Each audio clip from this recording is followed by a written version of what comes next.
Hey, what's up, everybody? Welcome to Vibing with Sleazy, the podcast. This is season 7, episode 20. I want to thank everybody for listening, tuning in, and downloading. It's been a great season so far. I've had amazing guests, I've done some amazing solo episodes, and I've really been appreciating the love and support. I want to shout out to Carrie and Paige for coming on, and they were incredible and got tons of listeners and downloads on that. And so for episode 20 here, because only got 2 episodes left for this season. I got episode 20 and episode 21, and then I'm going to do my break until 2027, where I'll come back with season 8.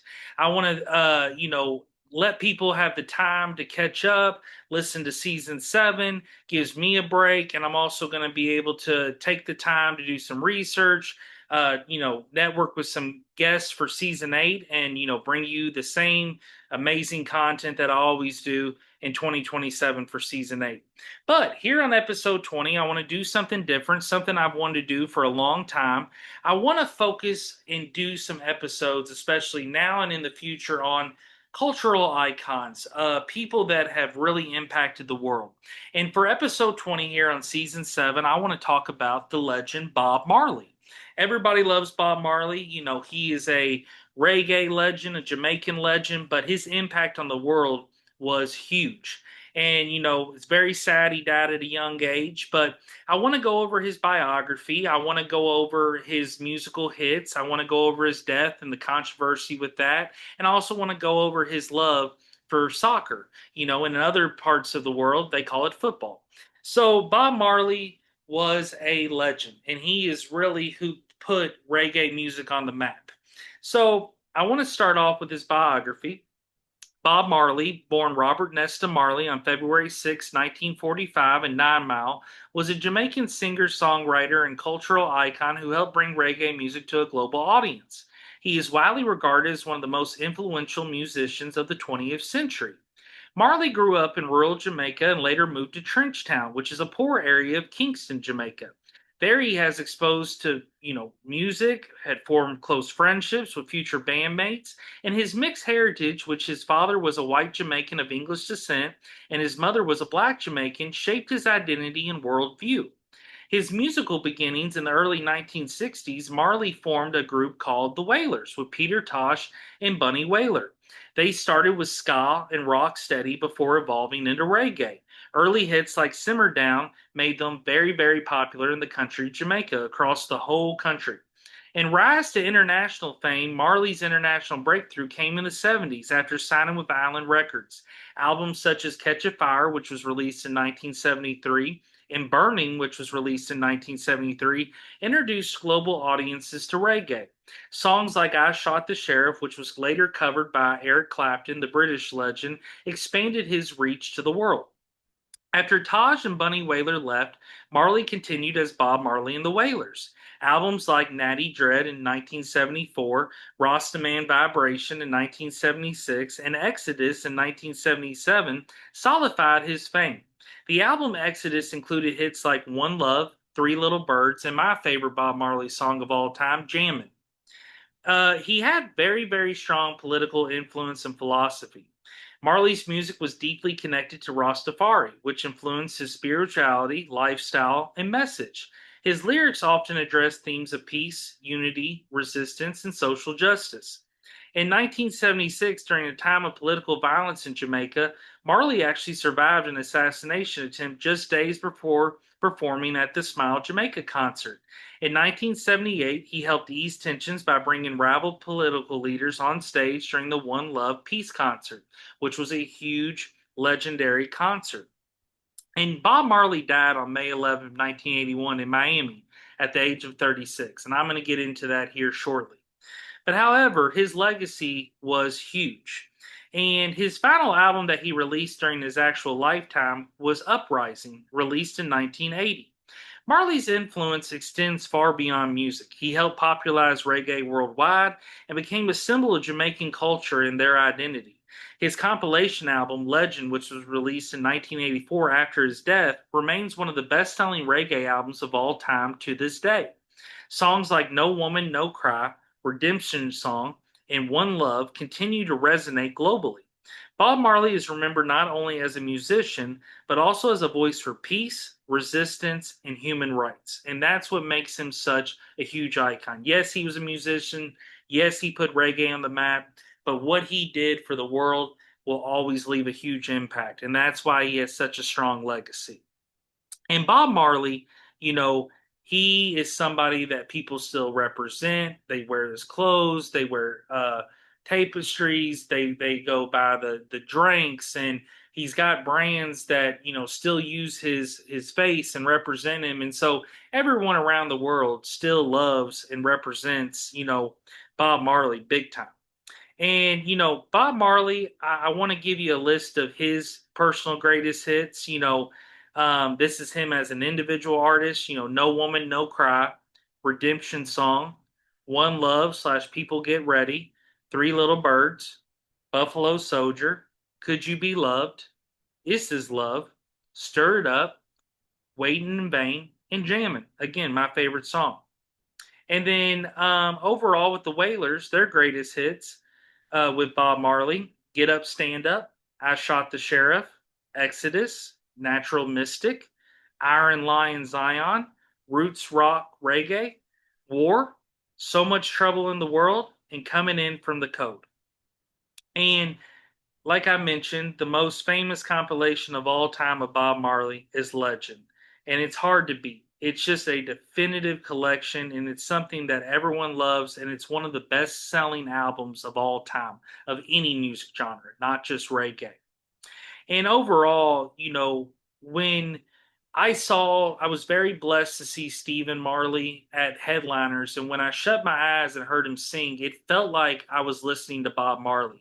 You can hear Bob Marley in his voice. His kids are super talented. Damon Marley, Ziggy Marley, Stephen Marley, and there's others, but I was so blessed to see Stephen Marley, who is a huge reggae icon and just musical icon, and just hearing his music was just incredible. But just shutting my eyes, being there right in the middle of Headliners in that room, which Headliners is a venue here in Louisville, Kentucky, a little bit smaller, but has great sound, and you could just hear Bob Marley in his voice.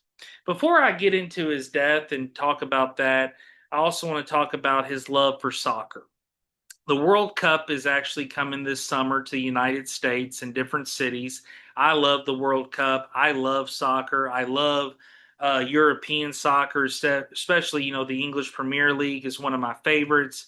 And I'm very, very excited to see how all the teams do on the big world stage of the World Cup, because it brings all the players from around the world to represent their countries that qualified, and they play this huge tournament, and it's just fun. I mean, it's great. There's already like merchandise out. I got a couple soccer balls that I picked up at Walgreens. You already see bottles and cans, Jim Beam bourbon, which I'm living in Louisville, Kentucky, but down in Claremont, Kentucky, where part of the Bourbon Trail, Jim Beam is huge, and they got their bourbon coming out with a soccer jersey representing the United States, so you can get one with a little miniature jersey that looks just like the U.S. Kit for the World Cup. And Bob Marley wasn't just a global reggae icon. He had a deep, lifelong passion for soccer, and it's played a meaningful role in his daily life, friendships, and even his worldview. Marley treated soccer almost like a second calling. Whether he was at home in Jamaica or touring internationally or recording music, he made always time to play. It wasn't about fame or competition, it's simply he loved the game. Friends and bandmates recall that he would organize pickup matches wherever possible, often before concerts or recording sessions. For Marley, soccer was more than recreation. It was a way to connect with people across cultures. Much like his music, the sport transcended language and social barriers. He believed football could bring people together, reflecting the same unity and peace he promoted through songs like One Love. I feel like that's the same thing the World Cup does.